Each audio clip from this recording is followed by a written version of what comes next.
Ertu á leiðinni út? Það alltaf ódýrara að bóka bílastæði við Keflavíkurflugvöll fyrirfram á kefairport.is. Einfaldaðu lífið, tryggðu þér stæðið og borgaðu minna í leiðinni.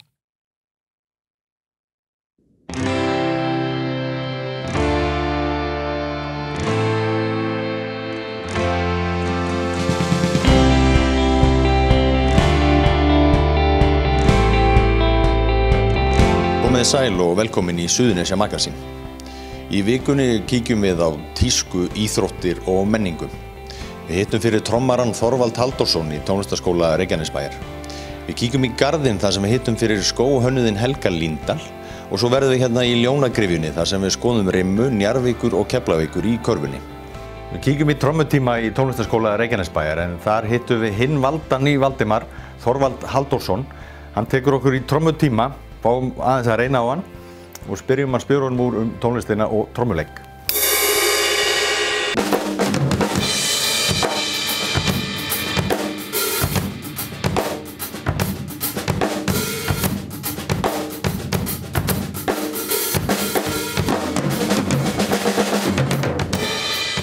Þú ert hinn valdinn í Valdimar. Já. Hvað ertu kallaðir? Þú veist, ertu líka kallaður Valdi eða bara á hljómsveitaræfingum og svona?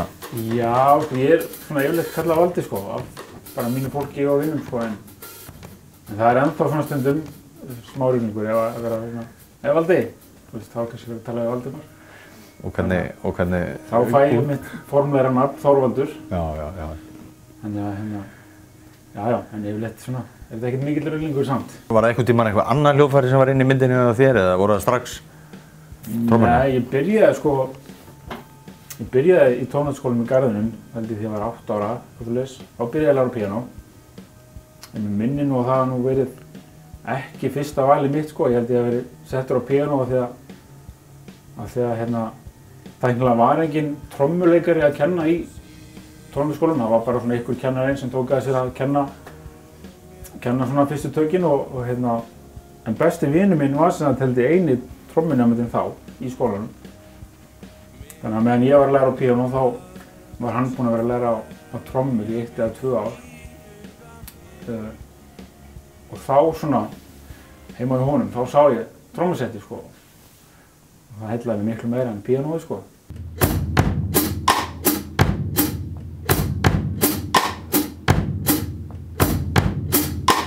Hvernig með hlutverk trommara í hljómsveit? Þetta svona, þeir eru þarna einmitt, og oft talað þetta í alls konar popfræðum og svona, trommararnir þykja oft svona, hvað skrýtnastir í bandinu, þeir eru þarna aftast og þeir bara sjá að, reyndar mjög mikilvægt hlutverk að halda þessu öllu saman einhvern veginn og svona, en hvernig lítið þú á hlutverk trommara og svona trommara yfir höfuð kannski? Sko, það náttúrulega bara kannski augljósasti punkturinn er að þeir náttúrulega sjá að halda ryþmanum í gangi í bandinu. Þeir eru mikilvægastir. Þeir eru mikilvægastir, já. Það er nú þetta vitna í þekktan rockara hérna á bænum sem að sagði að hljómsveitin verður aldrei betri en trommuleikari. Og ég held sér mikið til þessu. Já, ok. Þannig að já, en svona mér finnst gaman að reyna kannski að fara aðeins út fyrir kassan, eins og til dæmis með Valdimar sko. Þú veist, ég reyni oft þegar að reyna að koma upp með eitthvað beat sko, eða eitthvað trommutakt í lögin okkar, þá reyni ég kannski oft að prófa eitthvað annað heldur en það sem þetta eftir fyrst í hug. Svona, reyna að gera þetta kannski með aðeins öðruvísi nálgun heldur en flestir, það er alltaf eins og ég upplifa það, en það upplifa það. Reynir að gera þetta svolítið krefjandi fyrir þig? Nei, ekki endalega krefjandi, bara svona mér finnst gaman að fara kannski svona aðeins öðruvísi leiðir með að búa til trommutakta. Ekki það að ég sé að reyna að finna upp hjólið eða eitthvað þannig, þú veist, það er alls ekki þannig. Mér finnst gaman að kannski búa til eitthvað svona stíl sem að kannski þekkist ef maður heyrir hann.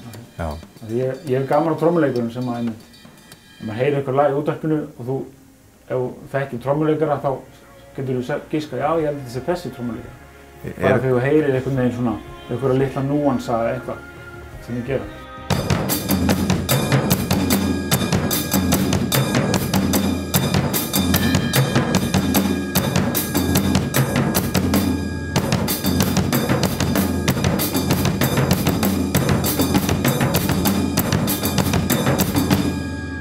Þetta er svona samhæfingar. Samhæfingar, já. Þetta fer með heilan á manni svolítið á kól, sko. Mér langar aðeins að byrja bara út í, þú varst meira tónlistarkennari heldur en kannski meðlumir í hljómsveitinni Valdimar. Hérna ertu. Já, þetta er svona. Og hefur verið bara síðan þú varst krakki nánast, þú hefur ekkert farið úr tónlistarskólanum, nú varstu bara að kenna. Já, ég svona, ég var náttúrulega í gamla tónlistarskólanum sem var hann inn á Austurgötu og var þar alveg að þannig til ég fór inn í Reykjavík í nám og svo fór ég í háskólanám. En ég svona eftir ég kláraði háskólanámið þá langaði mig alltaf að koma aftur hingað og kenna hér. Því ég kenndi einnig nokkur ár áður en ég fór í háskólanám. Hvernig á það við þig? Hvernig er að vera kennari og tónlistarkennari? Það er kannski öðruvísi heldur en að vera kennari. Þú þekkir það kannski ekki í munin en hvernig er að vera tónlistarkennari allavega? Mér finnst það bara mjög skemmtilegt, sko. Og þetta er náttúrulega svolítið öðruvísi kennsla til kannski heldur en að vera að kenna í grunnskóla. Þú veist, það ertu með þessi 20, 30, 40 krakka í einu. Hérna ertu bara oftast með einn í einu. Þannig að maður þarf svolítið svona að stilla sig inn á hvernig nemanda fyrir sig. Þú veist, þeir eru með mismunandi nálganir og mismunandi hugmyndir og mismunandi þarfir. Þannig að mér finnst það mjög skemmtilegt. Þannig að þó maður sé að kenna kannski allan daginn frá 9 á morgnana til 7 á kvöldin, þá þetta er alltaf svo mikil endurnýjun, hálftíma fresti eða klukkutíma fresti, þannig að nýju nemendur kemur. Þannig að ég held að hendi mjög vel að kenna. Vita nemendur, já sennilega þú búin að vera í einhver tíma, þá vita þeir að kannski þú ert í hljómsveit, einni vinsælustu hljómsveit landsins og einna færustu trommur landsins, hefur maður heyrt, ef ekki sá besti. Já, það er svona ekki rétt. Þeir segja það margir í bransanum. Já, það var allir sínum skoðanir, sitt sínum hverjum. En komst þið svo vel inn þannig? Já. Þetta er nýja platan, sko? Smá skómú. Já. Nei, þú veist, jú, sumir hafa kannski séð mig eitthvað staðar, þú veist, en ég held svona krakkar sem byrjaði 3., 4., 5. bekk, þeir kannski vita ekkert. Vita ekkert, hafa ekki mikið hlustað á hljómsveitina Valdimar kannski? Nei, þú veist, það er kannski líklega að foreldrar eru að viti hver ég er.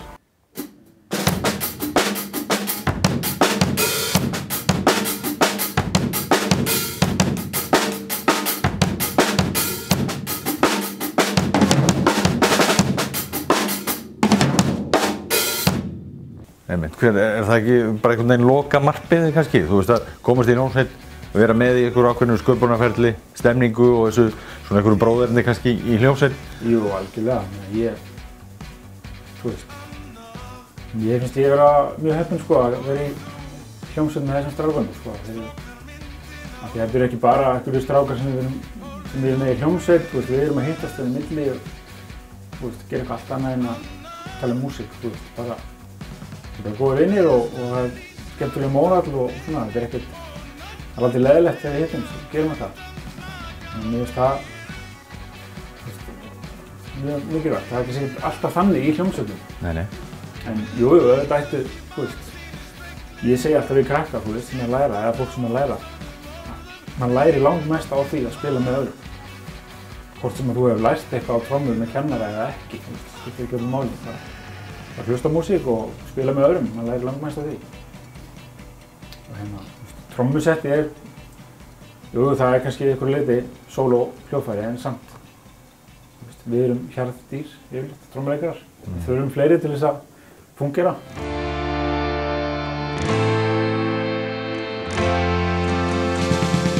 Við kíkjum við í garðinum þar sem við hittum fyrir skósveininn Helga Líndal. Hann var að hanna og smíða sína eigin skó sem að núna eru komnir í sölu. Hvernig kviknar svona skódellan hjá þér? Vá, sko ég var náttúrulega byrjaði með mikinn áhuga á fötum og síðan var Ingvar bróðir minn, hann svona byrjaði allt í einu að tala um skó við mig og hann kynnti mér fyrir Dominic, The Shoe Surgeon og ég fer að fylgjast með honum grannt á Instagram og YouTube og svona. Og síðan sé ég að hann að auglýsa námskeið og svona. Ég var svona þá strax fyrst farin að þekkja Jordan skóna. Og svo sá ég að hann var að auglýsa námskeið og svona. Ég var ekkert að spá í, mér langaði alltaf ekki mikið að fara en það kostaði ekkert smá mikið, þannig að ég spáði aldrei meira í. Svo sagði mamma og pappa frá því að það væri námskeið í LA í september 2017. Segði mér bara að skrá mig og myndum bara að finna út hvernig ég myndi borga það. Fyrstu sem þú smíðar er Stan Smith, eða ekki? Jú. Hvað er eitthvað svona sérstök pæling á bak við þá? Báðir skórnir eru svona með inspo frá Íslandi. Þessi svona, maður sér strax að þetta er svart og rautt eins og bara mjög þekkti Jordan skór, en svona ég var svona að hugsa út í eldfjöll á Íslandi og inn í skónum er líningin svona, já, fóðrið eins og svona hraun eiginlega. En þessir hérna, þessir Jordan, Já. þú ert með ekki í þessu, þú ert að splæsa saman eða búið til þína útgáfa af þekktum skóm. Já. Sko, þetta eru bara Jordan 1 og ég sá sólan, hann er svona icy, eins og þeir segja úti. Þá hugsaði ég strax um Ísland og ég bara fór að setja saman hvað myndi passa og rauði hérna undir svarta leðrinu var með mikið í huga og ég vann mig eiginlega út frá því og fann bláa og svo fann ég hvíta og þá byrjaði ég svona að púsla saman hvað myndi koma best út, hvað ætti að vera hvar og þetta er bara í rauninni frá íslenska fánanum. Þú fórst í einhverja keppni og með þessu skó og vannst? Já, það er hérna, eftir námskeið þá hélt hann keppni, þetta var 4. skipti sem hann gerði það, þannig að þetta er svona tiltölulega nýtt hjá honum að halda keppni eftir það. Það voru 30 nemendur á námskeiðinu sem er bara fjölmennasta sem hann hefur haldið. Það var bara netkosning og ég vann hana. Já, og hvaða náungi er þetta? Eða, þú veist, er hann eitthvað svona stórt fylgi eða hver er þessi Shoe Surgeon náungi? Hann er mjög stór. Hann er með hátt í 500.000 fylgjendur á Instagram. Hann er unnið með Drake, Vic Mensa, LeBron James, rappar sem heitir G-Eazy og Justin Bieber, töluvert fleiri. Skórnir hans eru mjög dýrir þannig að maður þarf að eiga svolítið mikið pening til að geta keypt bara skó. Þessir fóru í sölu? Já. Og kostuðu skildingin? Já, þeir kostuðu rúmar 120.000 krónar íslenskar. Og hvert er svona framhaldið? Eftir að þú vinnur þetta og þessir svona fara á sölu í skamman tíma, hvað gerist eftir það? Ertu bara að fara að vinna við þetta eða hvað? Ég veit það ekki alveg, ég bjóst aldrei við að ég myndi vinna þessa keppni sko. Ég bara var að vonast til þess og síðan vann ég annað. Mér langar bara að klára FS og reyna að fara út í háskóla og læra fatahönnun. Mér langar svona mest að halda mér í fatahönnun og ef ég vil fara eitthvað sértækara en það, myndi ég fara í skósmíðina. Þannig að fólk er að hafa samband við og biðja bara sína útgáfu af einhverjum skóm, raunverulega? Sko, já, þeir eru svona aðalega að biðja mig að mála á hitt og þetta út af ég má ekki handsmíða skó og selja það. Þetta er lögverndið iðngrein, þannig að svona, já, ég svona aðalega bara að mála á skó. Þangað til þú færir þína eigin línu bara? Já. Sem er kannski draumurinn eða? Já, draumur að eiga við þegi fyrirtæki. Gangi vel með það. Takk fyrir. Verið velkomin í Hljómahöll, þar sem er fullkomin aðstaða fyrir árshátíðir, veislur, ráðstefnur og viðburði af öllum stærðum og gerðum. Við þjónustum þinn viðburð frá A til Ö. Nánari upplýsingar á hljómahöll.is.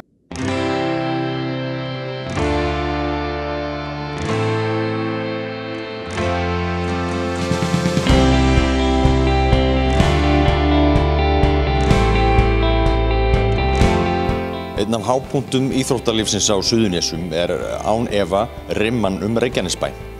Hérna í Ljónagryfjunni mættust Njarðvík og Keflavík og við fengum aðeins að skyggnast bak við tjöldin og fylgjast með. You gotta make them feel they're here in our house. Sometimes they're running all over the floor and shooting threes. They don't feel like they're playing in our gym. Láta them finna fyrir þessu hvernig hingast.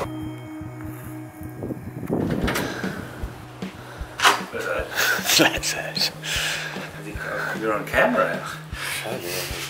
Og þú líka? Já. Gamla Njarðvíkur handklæði, maður sjá það. Þetta er eitthvað. Þetta fylgir ykkur í hjátrú, skilur þið. Maður sjá, svo stendur Sparisjóðurinn Keflavík. Nei, hann sést nú ekki. Setur sér næst. Það er allir svona. Ég er aldrei stressað. Nei, ekki. Það er bara til, sko. Það er löngu búið, maður. Það er maður bara úlingur. Það er maður smá stressaður. En svona leikur, þú veist? Jú, þetta er svona fiðringur í magan bara, þú veist. Ekkert, aldrei stress, bara svona tilhlökkun og spenna, sko. Og maður veit að allir í bæjarfélaginu eru að hugsa þennan leik og allir að koma upp í hús. Það er svona sérstök tilfinning. Þetta er aðeins öðruvísi heldur en að spila bara við annað félag. Það er ekki allir að hugsa þetta og það verður allir að tala þetta á morgun og mánudaginn. Þannig að það er svona aðeins öðruvísi pressa kannski. Góð pressa.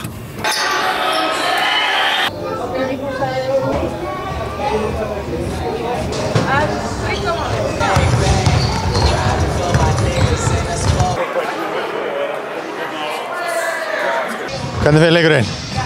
Ég tippa leikinn svona Keflavík vinnur 85 og Njarðvík svona 80. Spennandi? Já, mjög spennandi.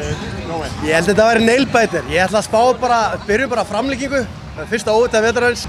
Já, við vinnum þetta 91-88 eftir brjálaða framlengingu. Við Keflavík förum all in í þetta. All in. Keflavík var rúst þessu. 98-88.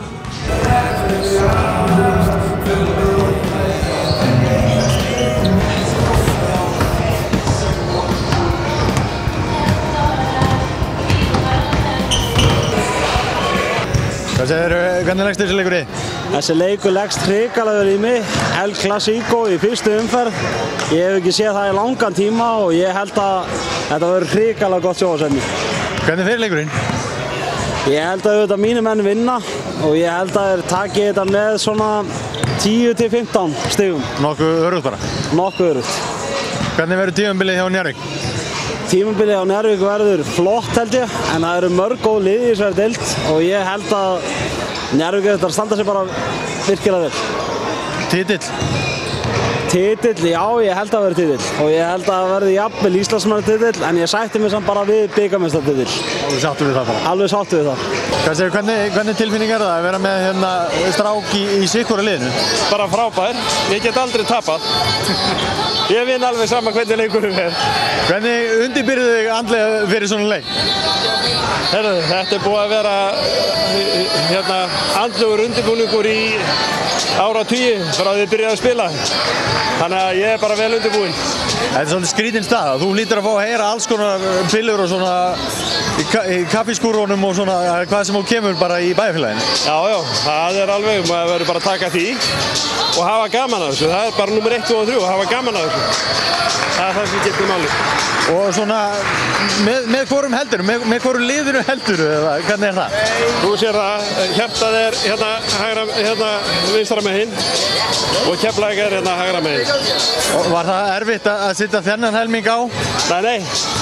Nei, þetta var bara planað svona. Svona á þetta að vera.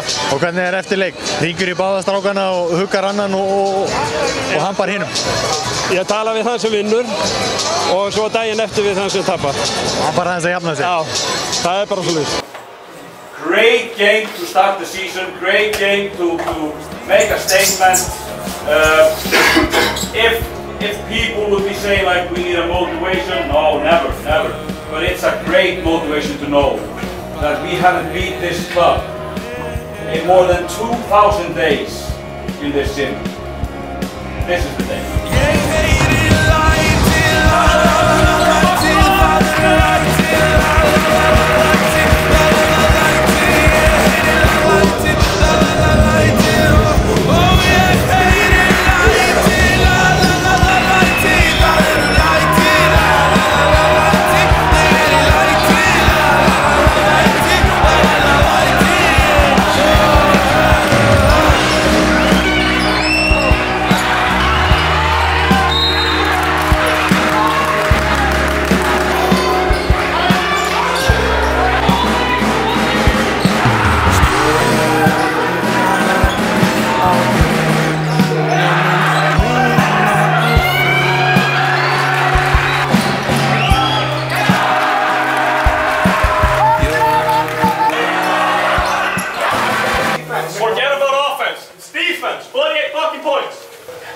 dropping intensity that we talked about. Það besta heist okkar að heill hálfleikur eftir voru bara 6 undir.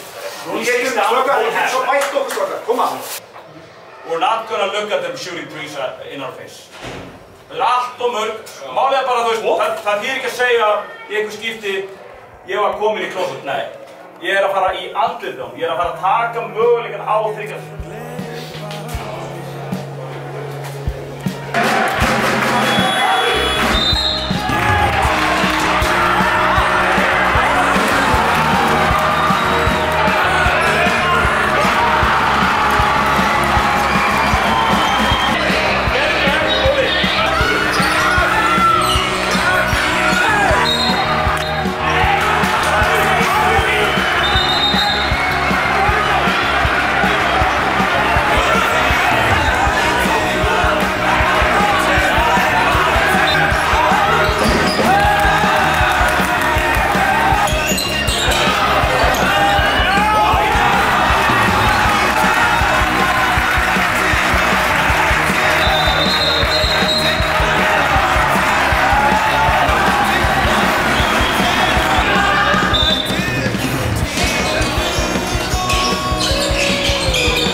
Þetta verður ekkert ekki sætar að þetta.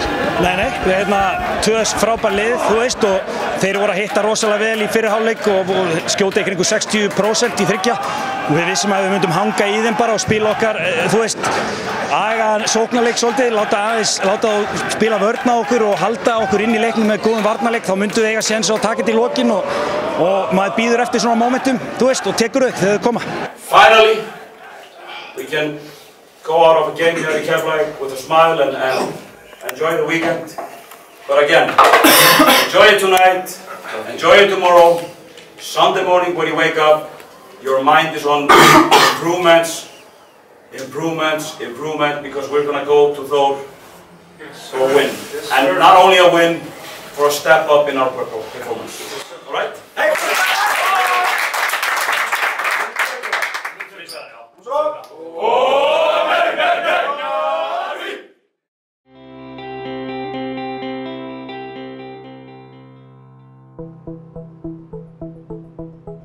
Íbúum á Reykjanesi hefur fjölgað gríðarlega á skömmu tíma. Við sjáum fram á þessi fjölgun muni halda áfram. Þannig að við þurfum að hugsa svolítið fram á veginn. Keflavíkurflugvöllur er náttúrulega langstærsta gátt ferðamanna inn til Íslands. Fyrir ferðaþjónustuna er mikilvægi flugvallarins þess vegna náttúrulega gífurlegt.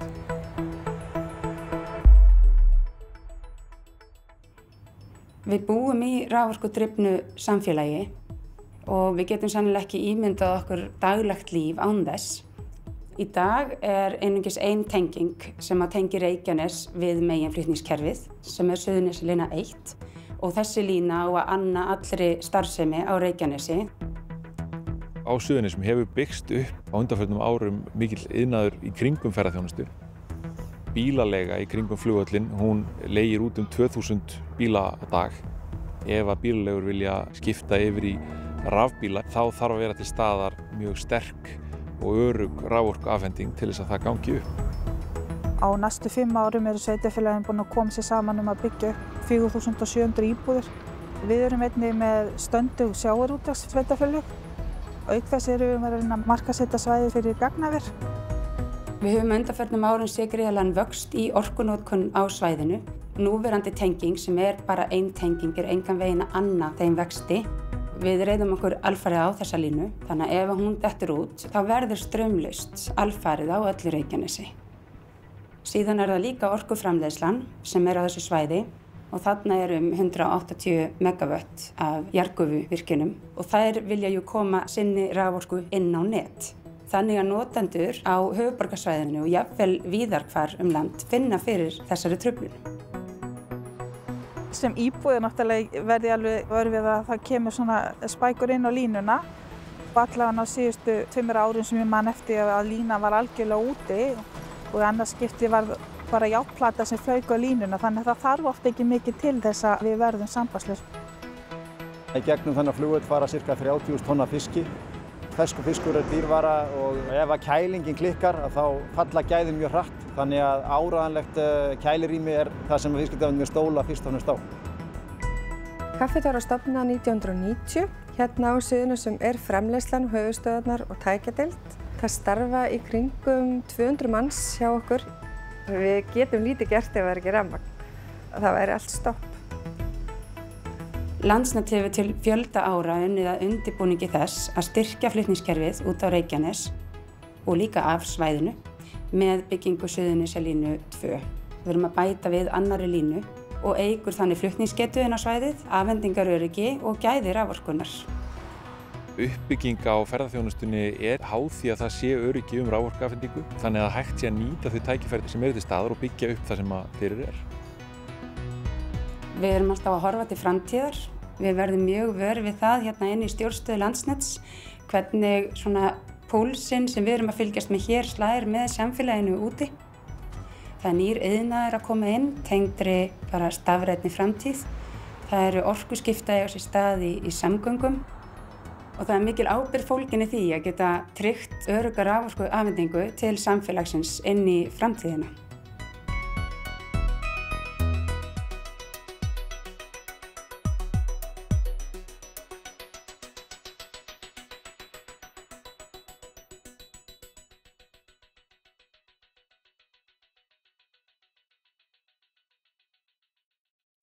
Leið og við þökkum fyrir áhorfið þessa vikuna þá minnum við á aðra miðla okkar, Víkurfréttarblaðið sem komið hefur út í yfir 30 ár, vaff.is og svo fyrir kylfingarna, kylfingur.is. Góða stundir.